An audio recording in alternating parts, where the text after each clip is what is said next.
Very good morning all of you and very welcome to my channel Drishti IAS-PCS। इस video में हम बात करेंगे कि किस रैंक पर किस कैटेगरी में कौन सी पोस्ट मिलती है, कि अगर आपको IAS लाना है और अगर आप जनरल कैटेगरी से आपको तो किस रैंक तक आपको IAS मिलेगा, और अगर आप OBC कैटेगरी SC/ST कैटेगरी से तो कहाँ किस रैंक तक आपको IAS IPS मिल सकेगा, ये हम इस वीडियो में बात करेंगे। तो देखिए, सबसे पहले यहाँ रैंक 1 जनरल कैटेगरी से जाहिर सी बात इनको IAS ही मिलेगा, रैंक सेकंड को भी IAS ही मिलेगा, और रैंक थर्ड ये है तो OBC कैटेगरी से, बट इनको रैंक थर्ड है तो इनको यहाँ तक ये इनको IAS ही मिलेगा। उसके बाद विशाखा यादव की भी रैंक 6 है और ये OBC कैटेगरी से है और इनको भी यहाँ पर IAS मिल रहा है। तो अभी तो यहाँ पर देखिए अंडर 70 तो सबको IAS ही मिलेगा। एक अपवाद आप यहाँ पर देख सकते हैं कि हिमांशु गुप्ता, ये हो सकता है कि इन्होंने IFS ही अडॉप्ट किया हो तो इनको यहाँ पर IAS ही मिल रहा है। तो अब आप देखिए, और उसके बाद जो सबसे ज़्यादा अभी चर्चा में रही है ऐश्वर्या शिरोन, उनकी रैंक हम देख लेते हैं। देखिए यहाँ तक 70 तक जनरल कैटेगरी में IAS ही मिल रहा है, और जो चर्चा में रही है ऐश्वर्या शिरोन उनको भी देख लेते। देखिए 77 यहाँ पर ये जनरल कैटेगरी में IAS मिलना बंद हो जाता है, उसके बाद ये IPS यहाँ से शुरू हो जाता है। उसके बाद अगर ये आप 81 रैंक देखें तो ये अनिल कुमार राठौर, इनको IAS मिला है OBC कैटेगरी में। जनरल कैटेगरी में अगर आप देखें तो यहाँ से 78 से इनको IPS मिलना शुरू हो गया, IPS या IRS। ये डिपेंड करता है कि पोस्ट भी कितनी आई है, उस पर भी थोड़ा सा यहाँ पर डिपेंड करता है। ठीक है, अगर हम 93rd रैंक की बात करें जो ऐश्वर्या शिरोन की है, उनको जनरल कैटेगरी में यहाँ पर IFS मिला हुआ है। ठीक है, फिर अगर हम बात करते हैं नेक्स्ट जनरल कैटेगरी में, आप देखिए ये 106 रैंक है, यहाँ पर इनको IPS मिला हुआ है। फिर उसके बाद OBC देखिए 107 रैंक पर OBC को IAS मिला हुआ है। ठीक है, फिर उसके बाद ST को तो जाहिर सी बात है मिलेगा। यहाँ पर आप देखिए जनरल को IPS या IRS ही मिल रहा है जनरल कैटेगरी में, यहाँ पर सिर्फ ये OBC SC ST। अब आप देखिए यहाँ पर ही इनको IAS मिला है, बाकी ये IPS मिल रहा है जनरल कैटेगरी को और IRS। फिर उसके बाद हम बात करते हैं कि यहाँ पर ये देखिए OBC पर इनको मिला है IAS। ठीक है, और इसमें कई बार ऐसा होता है कि जो जनरल कैटेगरी से हैं या फिर फ्रीडम फाइटर में है तो उनको भी कई बार IAS मिल जाता है, या फिर उनके साथ एक और कोई कैटेगरी लग रही हो। अब देखिए 167 रैंक पर OBC में यहाँ पर IAS मिल रहा है, और अगर लास्ट में देखें तो 176 में भी यहाँ पर IAS मिल रहा है OBC को। और EWS है, यहाँ पर इनको देखिए EWS को 175 पे पहले तो नहीं था, अब ये देखिए EWS प्रत्युष से ना EWS से 175 पर इनको IAS मिल रहा है। तो ऐसा नहीं है सिर्फ OBC SC ST वालों को फ़ायदा है, यहाँ पर EWS वालों को भी काफ़ी फ़ायदा है। ये SC कैटेगरी से हैं, 177 रैंक पर इनको IAS मिला हुआ है। उसके बाद अगर हम देखें और यहाँ पर तो देखिए जनरल कैटेगरी से यहाँ पर इनको IAS, और उसके बाद 211 रैंक पर भी OBC में यहाँ पर IAS मिल रहा है। फिर हम और यहाँ पर थोड़ा सा देखें तो देखिए अब यहाँ पर जनरल कैटेगरी में 220 रैंक पर यहाँ पर IA एंड AS मिलना यहाँ से शुरू हो जाता है, और यहाँ तक ही 216 तक ही जनरल कैटेगरी में IRS मिलता है। ठीक है, अब यहाँ पर ये देखें OBC में अभी भी 225 पे और SC में 227 पे 26 पे यहाँ पर IAS मिल रहा है। फिर अगर हम और नीचे की बात करें तो 249 में OBC में यहाँ पर इनको IAS मिल गया।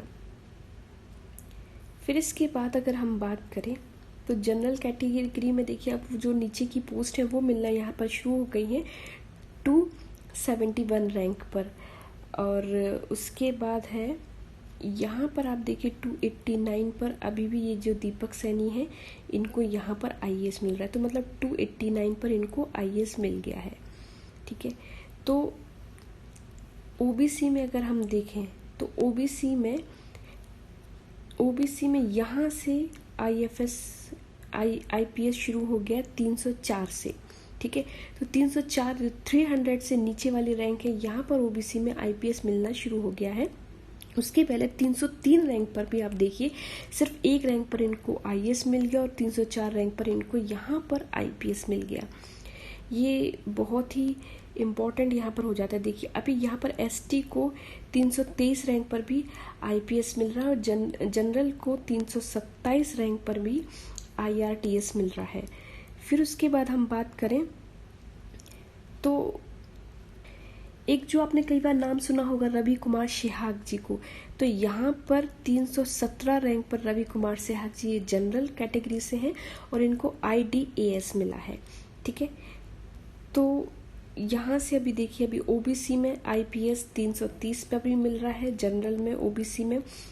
ठीक है, आईएफएस मिल रहा है 334 रैंक पर भी। अब अगर हम लास्ट रैंक की बात करें ओबीसी में, देखिए यहाँ पर आईआरएस मिल रहा है 367 पर। ये तो भी ईडब्ल्यूएस को देखिए, ईडब्ल्यूएस को 380 पर आईएएस मिल रहा है, ओबीसी को 393 पर भी अभी यहाँ पर आईपीएस मिल रहा है, एसटी को 398 पर भी 394 पर भी आईपीएस मिल रहा है। देखिए ईडब्ल्यूएस को आईएएस मिल रहा है 408 रैंक पर भी और 410 रैंक पर भी ईडब्ल्यूएस को आईएएस मिल रहा है यहाँ पर। अब हम बात करें तो लास्ट रैंक की हम देखें यहाँ पर, तो देखिए इनको आईपीएस मिल ही रहा है 400 रैंक पे। अगर हम बात करें ये है 450 रैंक पर भी यहाँ पर ओबीसी में आईपीएस मिल रहा है। एसटी की बात करें तो एसटी में 467 रैंक पर भी अभी यहाँ पर आईएएस मिल रहा है। ठीक है, और ओबीसी में देखिए 484 रैंक से यहाँ से 483 पर इनको ईडब्ल्यूएस है आईपीएस मिला है और 482 में ओबीसी में आईआरएस आईपीएस मिल रहा है। तो यहाँ से 484 रैंक से यहाँ से थोड़ा सा इनकी जो कैटेगरी वाइज ओबीसी में रैंक डाउन होना शुरू हो गई है। देखिए इसके बाद हम अगर नीचे से बात करें तो नीचे में सबसे लास्ट में 713 रैंक है, ये जनरल कैटेगरी से है पर ये हैंडीकैप्ड है इसलिए इनको आईआरएस यहाँ पर मिल गया है और ये भी यहाँ पर भी इनको हैंडीकैप्ड की कैटेगरी में रखा गया तो इनको ओबीसी कैटेगरी में यहाँ पर आईएएस मिला है। ठीक है, और यहाँ पर भी आप देखिए ये जनरल कैटेगरी में है और यहाँ पर इनको एक और कैटेगरी लग रही है तो इसमें आईएएस मिल रहा है इनको। और अब इसके बाद अगर ये जो सब कैटेगरीज ना देखी जाए, सब कैटेगरीज हटा दी जाए तो 691 पर इनको आईआरटीएस मिल रहा है एसटी में। तो आईएएस मिल रहा है यहाँ से अब ख़त्म हो जाता है। फिर उसके बाद इनको जो नीचे की रैंक है 500 के बाद वो मिलना शुरू हो जाती हैं। अब देखिए तो अगर आपके 500 रैंक के ऊपर तक है और अगर आप किसी कैटेगरी में हैं तो देखिए यहाँ पर अगर आईपीएस है 553 में ये एससी कैटेगरी में है तो अगर ये 620 रैंक पे अगर ये एससी कैटेगरी में है तो आपको यहाँ तक आईपीएस मिल सकता है और उसके बाद भी 632 रैंक पर भी यहाँ पर देखिए आईपीएस मिला है ना। तो एससी में तो आप ये मान के चलिए, एससी में एसटी कैटेगरी में भी है तो एसटी कैटेगरी में 646 रैंक पर इनको आईपीएस मिला है और एससी में जो स्वाति सिंह है ये एससी कैटेगरी से हैं और इनको 644 रैंक पर भी यहाँ पर इनको आईपीएस मिल रहा है। तो मतलब जितनी पोस्ट है 750 कुछ जो पोस्ट है उसके हिसाब से देखा जाए तो एससी लास्ट में 644 रैंक तक एससी में आपको आईपीएस मिल सकता है। ओबीसी का तो मैं आपको बता ही चुकी हूँ। ठीक है, इसी तरीके से आईएएस की अगर आप लास्ट रैंक देखें तो आईएएस की एससी कैटेगरी में लास्ट रैंक अगर आप देखें तो एससी कैटेगरी में ये है 502। मतलब अगर आप एससी कैटेगरी में और अगर आपकी 500 तक रैंक आती है 500 समथिंग तो भी आपको यहाँ पर आईएएस मिल जाएगा। एसटी कैटेगरी में तो देखिए यहाँ पर 513 तक मिल रहा है। तो उसके बाद ओबीसी कैटेगरी में अगर आप 500 रैंक तक आते हैं तो आपको आईपीएस मिल जाता है अच्छे से। ये पोस्ट पर भी थोड़ा डिपेंड करता है। तो ये रेंज आपको एक पता चल गई, इससे आप एक अंदाज़ा लगा सकते हैं कि आपको किस रैंक तक कौन सी पोस्ट मिल सकती है। और जनरल में अगर आप तो अंडर 100 अगर आपको आईएएस बनना है तो आपको अंडर 100 लानी चाहिए।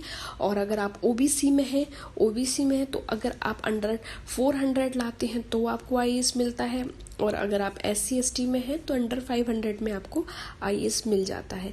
तो ये आईएएस मिलने का एक जो क्राइटेरिया है, इसको आप दिमाग में रखते हुए अगर तैयारी करेंगे तो बहुत आपके लिए बेनिफिशियल रहेगा। तो इस वीडियो में इतना ही, मिलते हैं नेक्स्ट वीडियो में। Till then thank you, thanks for watching and stay connected. Thank you.